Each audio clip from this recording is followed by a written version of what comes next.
first of all, can I ask you your name? My full name is Syed Abu Shama. And can I ask you when and where you were born? I was born in Bangladesh in a village called Syedpur Uh, in 1976. and can you describe Syedpur? Well, to be honest,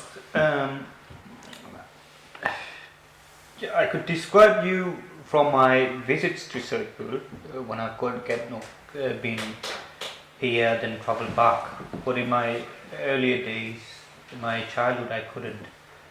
Vaguely can't remember anything. But as I said, well, it's a large village, and I do remember whenever I go to Bangladesh, I do pay a visit to the ancestral home. What is it called? Parental home.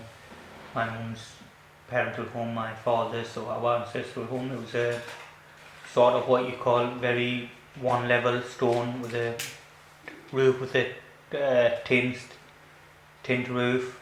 You'd have 1 or 2 rooms and a room for cooking. That's it. Then you'd have what we called, you wouldn't have running water, but now they've got running water in the house. Or you would have sort of a pool at the front. People would bathe and all that for there. So there'd be ours. Then on the left hand side was my dad's cousin's house. Because what the tradition would be that extended family to live together. So my grandfather had 2 other brothers. So his family would be in the same area as well, same. So the one up on the left hand side was my grandfather was middle. So on the left hand side was his youngest brother, on the right hand side was his oldest brother. So it'll be extended family, you'd live together, and it's like you can imagine 2 or 3 rooms. So obviously my grandfather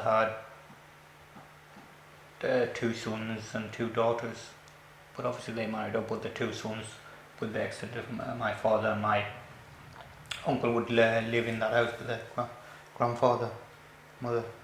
So as I say, I'm like, I vaguely childhood, I couldn't describe this. I vaguely can't remember that, but visiting Bangladesh, I know that from stories that my grandfather used to have a shop in the local bazaar, and obviously my father used to help, but I never visited. I can't remember. But when I do visit, I do go to the bazaar and see the place, just to, because we don't live in Soit now, we live in the city.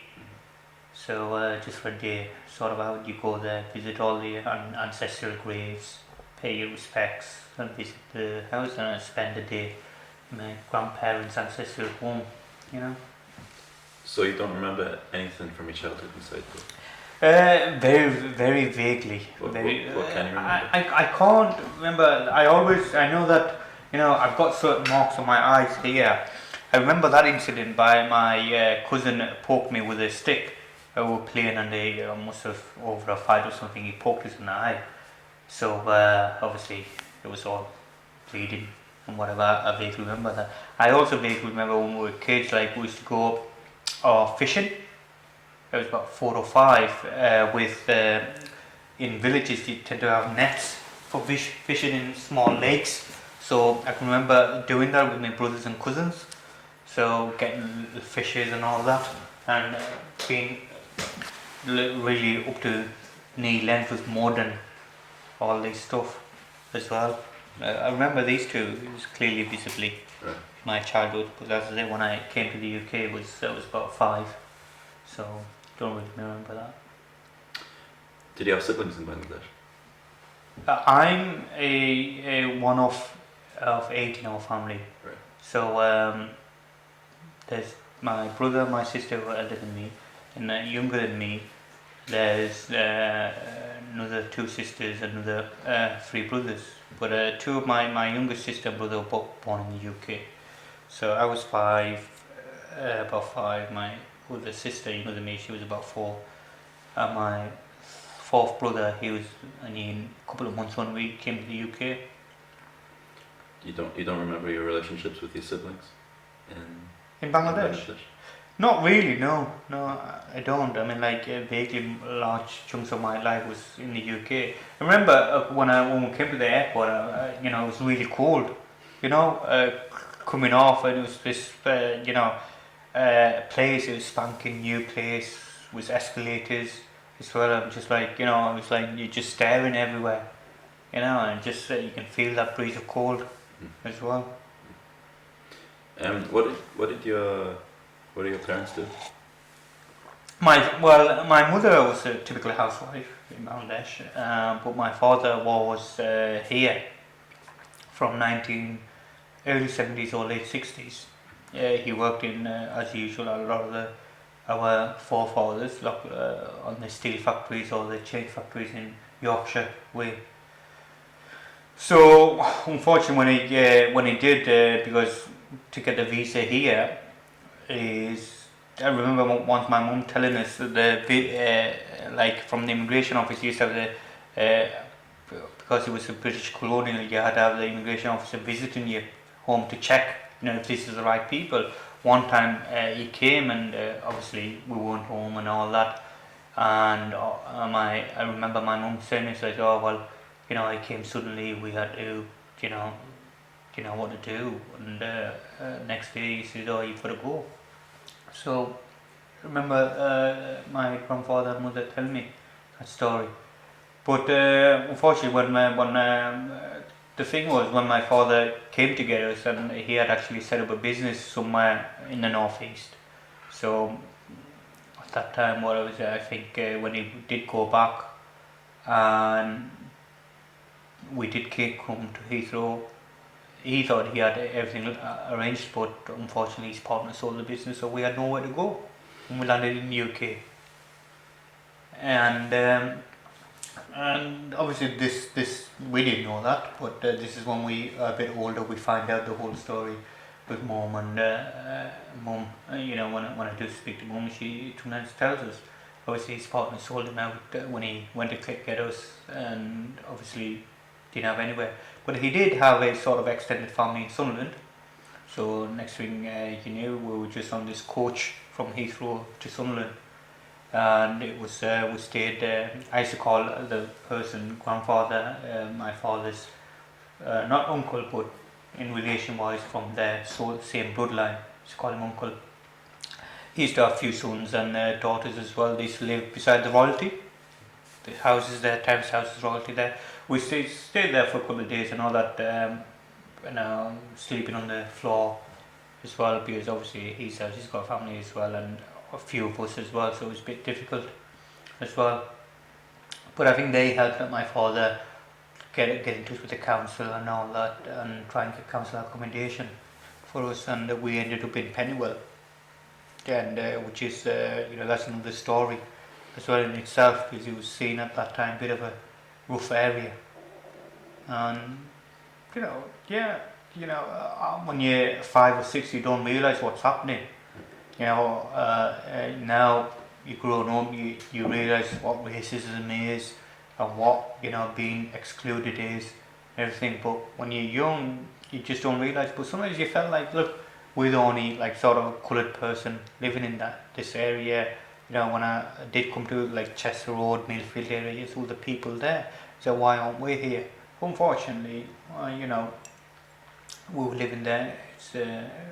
But I did have some good times. I went to school there as well. But one of the bad experiences that we lived in a property. It's called. I remember the street called in Penny Pancham Road or something.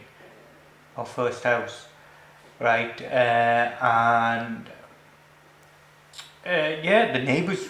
I mean, I don't think the neighbours were very nice. Right, next door neighbour, but the lady across the road was really nice. Always take us out, talk to us as well. And I do remember when my auntie came as well. So my father's sister, her family, they came and stayed with us as well for a few weeks until they got a property as well somewhere in Pennywell as well. So, but one of the incidents I do remember is you don't realise is that you used to get sort of verbal taunts, lot of verbal taunts, especially from your next door neighbour. it's difficult, and someone's dad had to go to work. It's just mom and us siblings, and we knew as well. So I think one of the past instances was the house was petrol bombed, so that was a bit frightening. And through the letterbox, somebody sent some petrol bombs. Was it the neighbours who did it? What do you know? I think it was the neighbours. We assume it was the neighbours because they never got on. Well, I remember it was a big 4-bedroom house. It's one of these council houses with a big yard, some tree bushes out there. And obviously, I don't think my father was home. There was just mum and us, the kids. And only thing clearly remember, was at the middle of the night or even early morning, the fire engine, come in, and the lady across the road used to, really get along, and used to come to our house, give us sweets, Chris, go to her house, watch movies as well, come to, talk, shouting something like that. But obviously, visibly, you could see the marks, on the carpet, in this thing. It hadn't actually lit up, but obviously on the door, letterbox, it's obviously there was a mark there, and on the window, just underneath outside, there was a broken petrol bomb, so obviously one had actually been shoved through the letterbox, and there was, obviously you can see it on the letterbox, burn marks on the carpet as well. So, but I remember behind us there was a Pakistani family, but he was married to a white person, and it's like every weekend, we'd go to their house and they'd come, and obviously at that time, he used to have a VCR player as well, so he had Asian movies, so we can actually watch Asian movies, go there, watch that, and play with his kids as well. So that was quite different, But after that petrol bomb incident, I think we moved to Pennycross Square. The house that's my auntie had a next door, was living there as well, so we'd got found accommodation there as well, so we moved from there. Do you remember your journey to the UK? Do you remember getting on the plane? I remember, because vaguely remember, like when we were going for visas and all that, the train stay, or going to Dhaka on the train, right? I remember like the sweet bread, you used to stop at the train station, open the window, like typical window, and people selling them, call for bread, and I remember it tasted really sweet. I still remember that bread. So we got that. But it seemed, and also going to Sylhet before, now it's like cars, buses now. We're going on a river boat, so it must have been rain season, but I remember it's taking ages, taking too long to get there. So you'd think, why is it not finishing, why not there yet? So I remember vividly some images like that. Do you remember getting on the plane? No, I can't remember this. I remember getting off, just being in that Heathrow airport and saying like, oh, it looks really shiny, escalators and everything, and just you feel the cold breeze. Was that your first time out of Bangladesh? Yeah. And were you nervous back then? I just couldn't know what to think, because I don't quite remember vaguely what my beyond 5, well, pre-5, just can't remember anything, seems. Do you know if you could speak any English? No, not English, but as I said, I vaguely went to nursery school in Pennywell, Quarryview nursery for a couple of months, then or a year, then started the infants and juniors as well on that school. But what we do is there's a language unit. I think my elder sister, she was about 17, 18, so she was past school age, so she used to go, and we used to go one day a week, and me and my brother as well, as that. So I think when she finished, there was a Dewhurst clothes factory, so she started working there as well. Do you remember learning English? I remember learning English, but I remember going to that unit, but as I say, I was 5 or 6, so I only went for a couple of months or something, but then I was picking it up in school, so it wasn't quite difficult for me. I don't think I was at that age to not pick it up, so I was starting school at an early age, from the juniors, 6, 7, infants and juniors, so skip infants to go to juniors. What were the other pupils in the school like? To be honest, I quite remember, as I say, what is it, Pennywell People say it's rough. Yeah, it is rough. I do admit that. You used to get picked on as well. You used to get called loads of names. You don't, and sometimes you used to feel like, oh, what am I doing here? I wish I was in area where there was more Asians or black people. But you did have to find some good friends, and I'm not sure. Is it because teachers used to? I really used to love my junior school teachers. I think one of the teachers, like I was into football, so he gave me the opportunity to play football as well, get involved in things as well. So it's quite. I always remember that, and he used to always encourage me to do that. I used to have one or two close friends. I mean, like we went to juniors, we were very close. He'd come to my house in the morning. We walked to school and walked back as well, because he lived about 2 streets up from where I was living as well. So on the weekends, I'd something go to his house, and on the weekends he'd probably come to mine. So it's quite okay. Most people were welcome. Yeah, our next door neighbour across the road was there, but you still had the odd few neighbours as well. You used to really, walking home from school, even going shopping as well, get picked on, slide on names, and I used to dread it. Sometimes I used to dread, because my dad couldn't drive, and so we used to get the bus. If we have to come to the mosque, he used to wait at the bus stop and used to get called names. So I think that was a difficult part.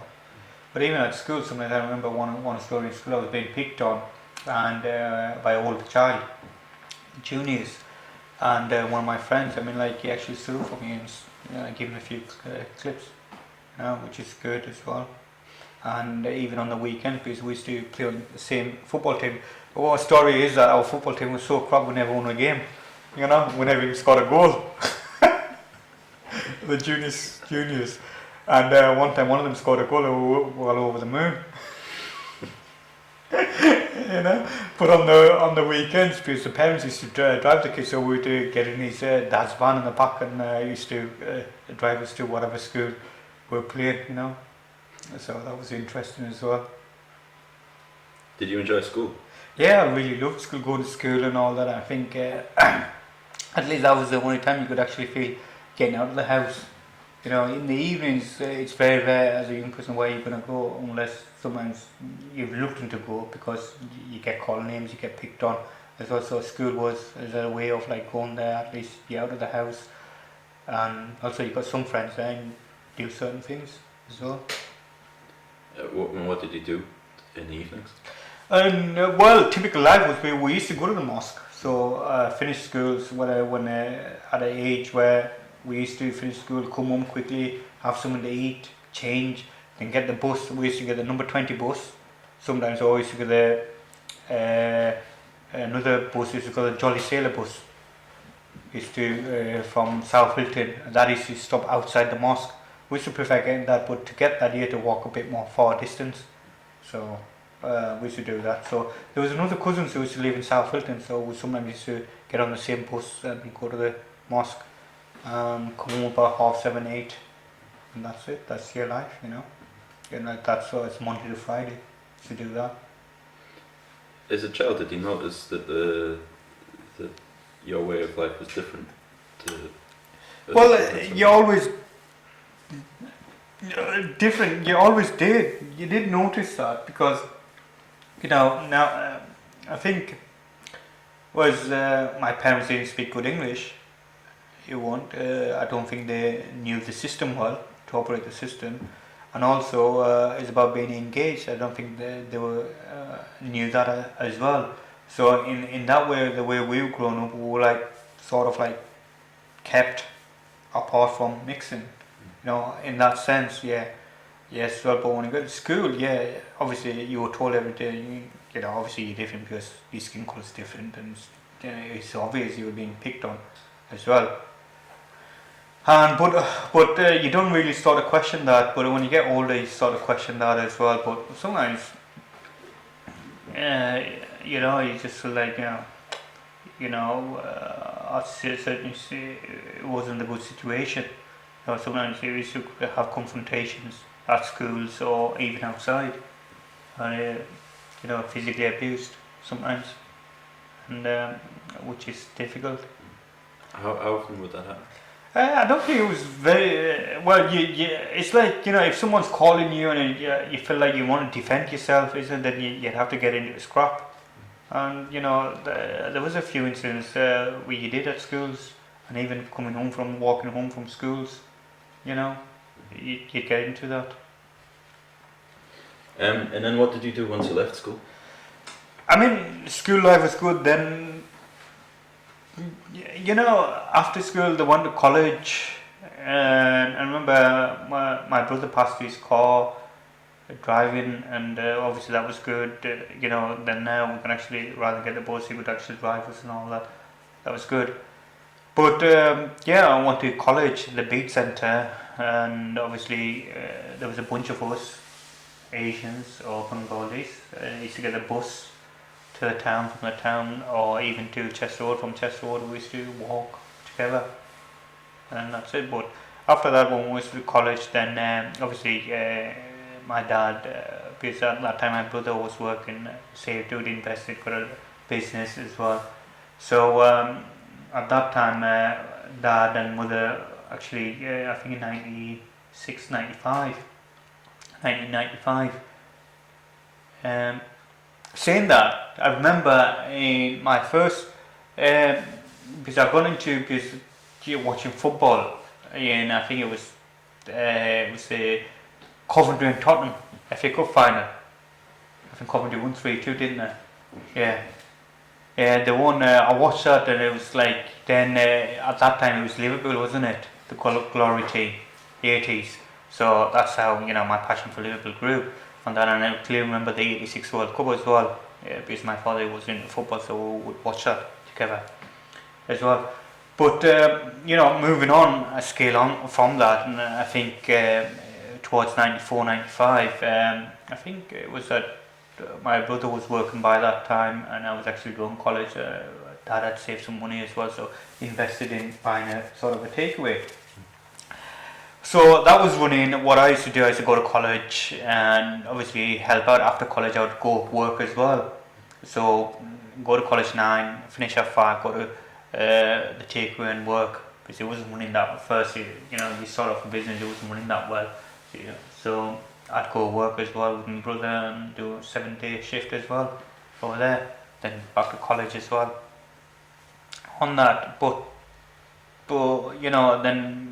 Sort of things picking up. Obviously, mum and dad decided to go to, because dad at that time decided to build something in Bangladesh in the city. So his family home, he did that. So 94, 95, they went. My younger brother and sister, they just wanted to live in Bangladesh. So I think that time, and we were living in Pennywell, and like it's just my brother and us. And by that time, my eldest sister was already married as well. She was living beside the mosque on Chester Road, and obviously she was looking after us. My mum and dad were in Bangladesh, but we were adults by that time, living in Pennywell. But Pennywell, my father sort of bought that house from the council tenancy, right? But after he'd gone, we were sick, so we just left it. I just thought, we're not living there, because my brother had already bought a house in Chester Road that time, when I was 18, so we're just going to move there, because it was, at that time, it was just myself, my brother and my younger sister. I think she got married young as well. Father took her to Bangladesh, got married, arranged marriage, so that was done. It was my younger brother and sister were in Bangladesh as well. It's just me and my brother. My older sister was married. My third brother, obviously, he was with us, but my fourth brother was in boarding in the madrasa. So there was just me and my brother, three of us. So we just said, just not live in Pennywell, we'll just go to the other one, Chester Road. So we went there. So that time, then after college, obviously, just after 2 years or 3 years in college, decided to go to university and do a bit of degree. That's it. Did you enjoy going to college and university? Yeah, it was good. Met friends as well, and some friends, and even at university, you make friends as well. It was good. Were the students welcoming? Well, yeah, at college and all that, you didn't, and the university is much more different as well. It's more welcoming because you're a mixture of people, mixture of colours as well. So I think that was more different as well. But I think as time goes on, you sort of realise a lot of the other Asians and Bengalis went to foreign school and we didn't as well. But you still, through mosque you met them. Remember every summertime, on the weekends we'd be up here. All the boys would be playing football as well till sunset as well. So we'd take part in that. And what did you study at university? Sorry, What did you study at university? I did business and accounting, so it's different from what I'm in now, completely. And then what did you do once you graduated from university? Well, um, when I graduated, graduated, took a year. Well, I did apply for, but the whole notion was you had your family here, whether you wanted to go down south and all that. That's always the difficulty. And to be honest, if I look back at hindsight, I probably should have went, you know. But I did go some job interviews in Guernsey with my best friend as well. We both went, we said, oh, let's go, but we were okay. But then we would have had to go do some sort of like traineeship in Guernsey, and I says, oh, to be honest, bloody hell, this is, getting away from family and all that. It wasn't worth it. Then after a year, I've not done anything, to be honest, much. I did go to Bangladesh, but at that time I was, year 97, I got married at a young age as well. I was on 21. So got married as well, but my wife was in Bangladesh because my parents were living full time. So I think 2000, it was at 2000 when I graduated. 2001, our centre was opening, there was opportunity to, it was local, see, and obviously I applied for it and selected, and that's it. That's where everything started from. Yeah. What sort of jobs were you thinking of doing? I was always geared up into the finance sector, the banking and finance sector, so I did apply for it, and obviously opportunities, but most of the opportunities were down south, looking at that time, when I do, so. And it was mainly your family life that drew you? I think it was more like, the comfort of family life and all that, and it's just like, do I really want to go, and all that. So that's probably stopped me. Did you get married in Bangladesh? Yeah, I got married in Bangladesh. My older brother got married in 95, I think. Was that the first time you've been back to Bangladesh? No, I went to Bangladesh in 91 and 92, first time. So then I went back in 97. There was no plan to get married or anything, but obviously, I don't know, Dad had it in his head that I should get married, and I had to sort of like, yeah. There's a story behind that, and I wanted to wait a few more years, but obviously, there was added pressure from Mum and Dad, so I just it's okay. What was it like going back to Bangladesh? In 92, because I went by myself, so my grandfather, my mother's father was still alive, so I stayed at theirs. It was good.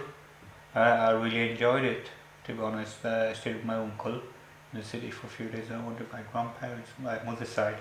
So by that time, my dad's side was, my step-grandmother was there, my dad's stepmother was there, but my grandfather passed away.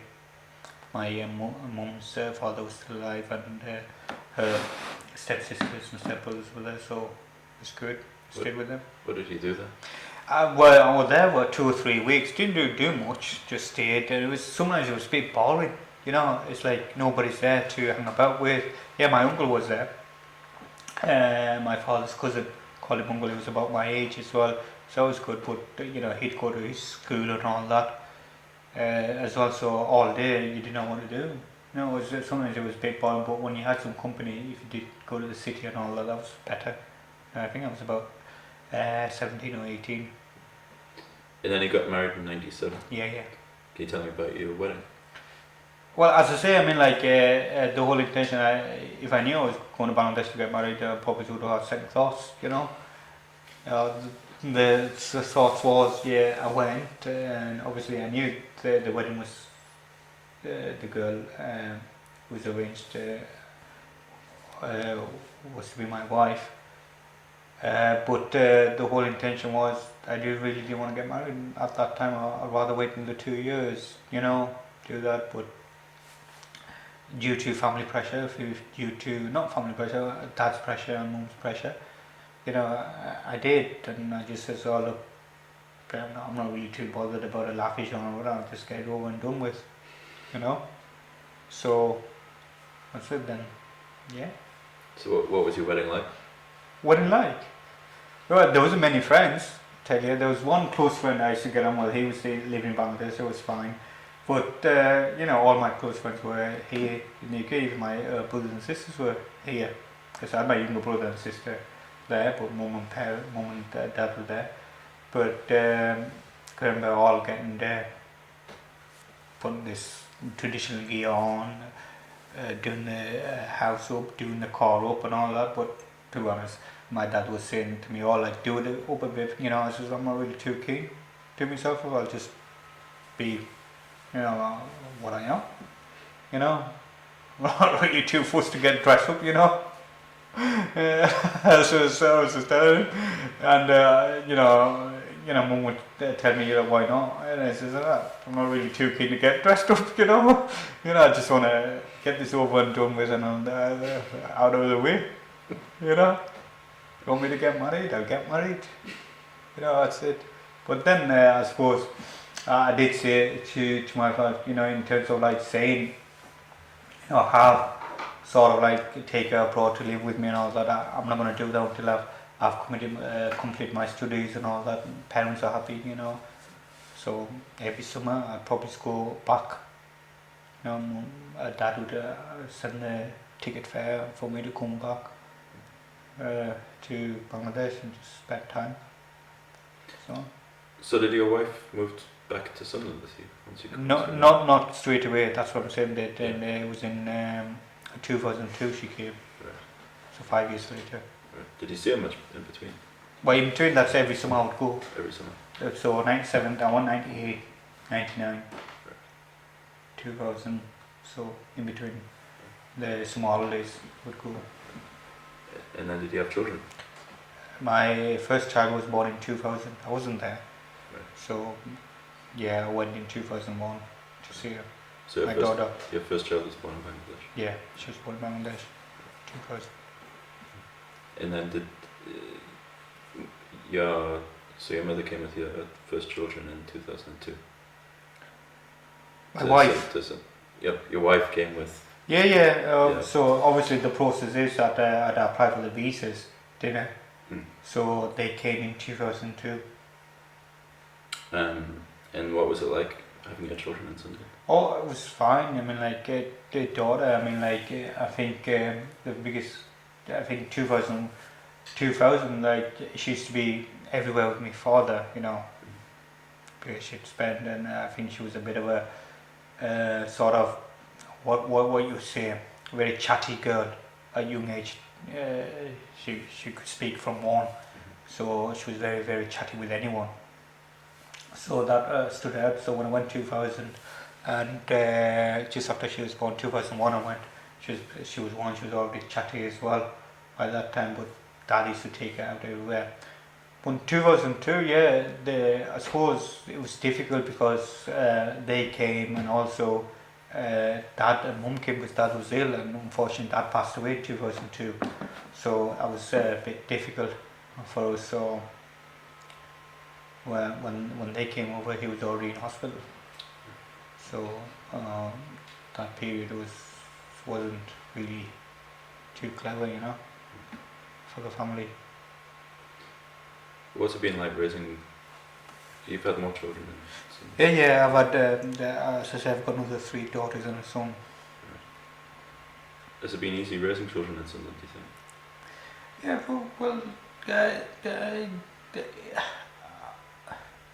Raising, I mean, like, it has. I mean, like, as I say, one thing is now, I suppose, raising my children was like, you can actually recall your experience in schools as well and try and give them that support. You try to do that. I suppose one of the things is now, whereas when we were growing up, there was limited people living in Sunderland in terms of Asian wise, and whereas now you've got more of a community living in Sunderland. So I think that makes it much more easier. And so a lot of things that have moved on, developed, like schools have moved on, the mosques have moved on, and even groceries, foods. You've got more foods available. When we were growing up, there wasn't any grocery foods. I remember we used to call this person Chicken George. He because it has to be the chickens have to be killed in a certain way. We couldn't buy from typical butcher, so he would actually buy live chickens, and my mum actually would actually kill them. Kill them in the sense like do the normal way, that's kosher or halal. Has keeping Bangladeshi culture and traditions alive been important to you? It's important because, as I say, I mean, like when we were growing up, like until my father passed away, like every year it's customary for us to go summertime. Parents living in Bangladesh, I used to go visit them. Personally, I did. My older brother did, younger brother did as well. So we worked every year. There'd be one or two of us going over summertime. And I think after that died, with mum's been backwards and forth. So we still have, but it's just now when you have you as a person, your family's grown, you've got your children grown, it's difficult. And I think now mum's decided to stay here, so there's not much travelling going back. I remember 2002, before dad died, my younger sister got married. I think some people get inclination. I think it's going to be his last thing, and we his brothers, I was were complaining, like 4 older brothers, like I think we thought, look, no, she's only 19 or 18, man. Why do you want to get her married? We weren't too happy with it, for getting her married off. But I think he knew in his heart that he didn't have long, because after that marriage he only lived another 2-3 months. So he wanted to complete that for his last daughter. So I think 2000, was it? She got married 2002 or 2001? I think February 2002. My younger sister got married. With all the brothers, we went down, 5 of us, and our sister as well. So the whole family for that wedding got together. It was quite nice. Yeah. What about on a day-to-day basis in Sunderland?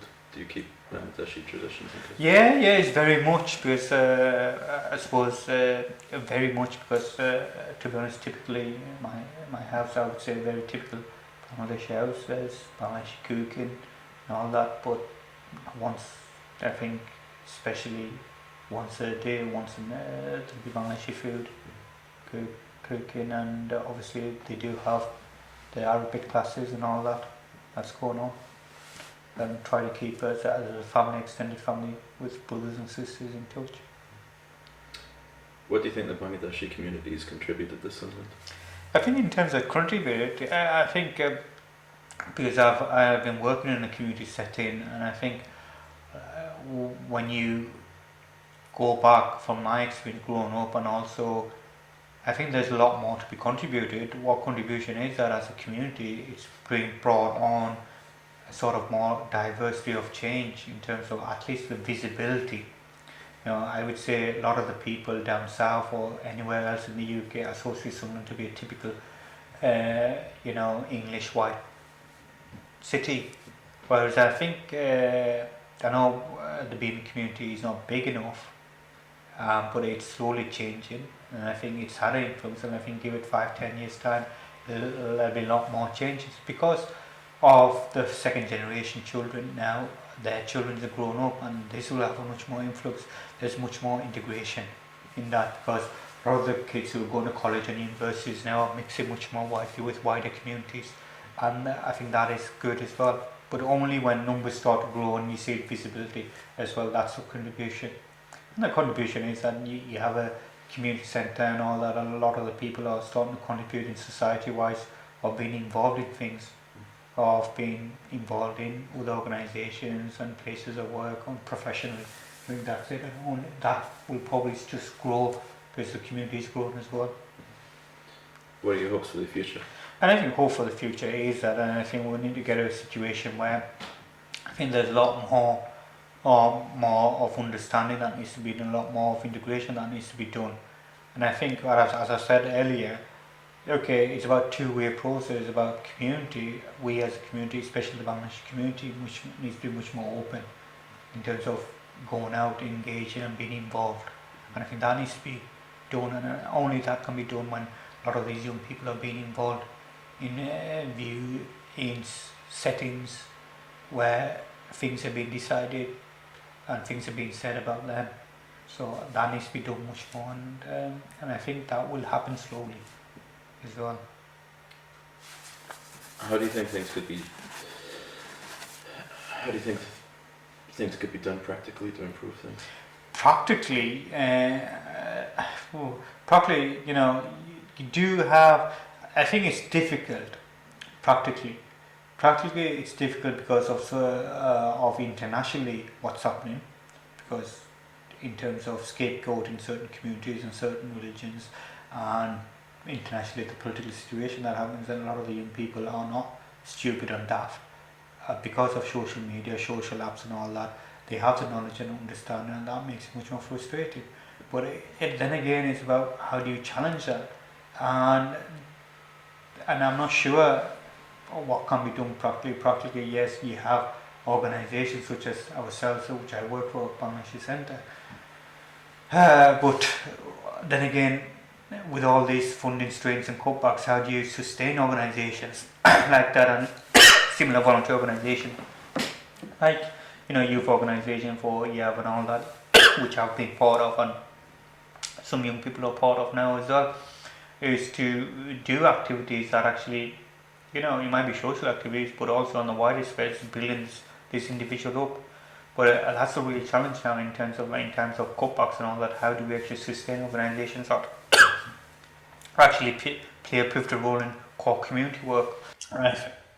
And if my understanding is that with all these cutbacks, we've had 5 years of cutbacks, nothing has been achieved. I don't think we're going to have another few years of cutbacks, and I think that might be their policy of doing that, not having any kind of state left. But until we get a situation, until young people take decisions in their own hand in the sense of like making decisions for themselves. It's not like I want to be involved as a BME person in decision making. I want to be a local councillor.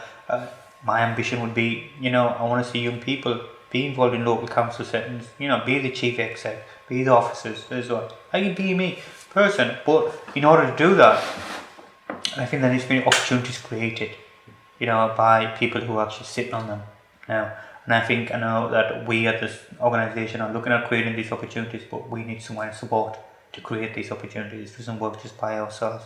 We need support to do that. By support, I mean like financially or manpower or time constrained ways to look at things that will make Sunderland a better city.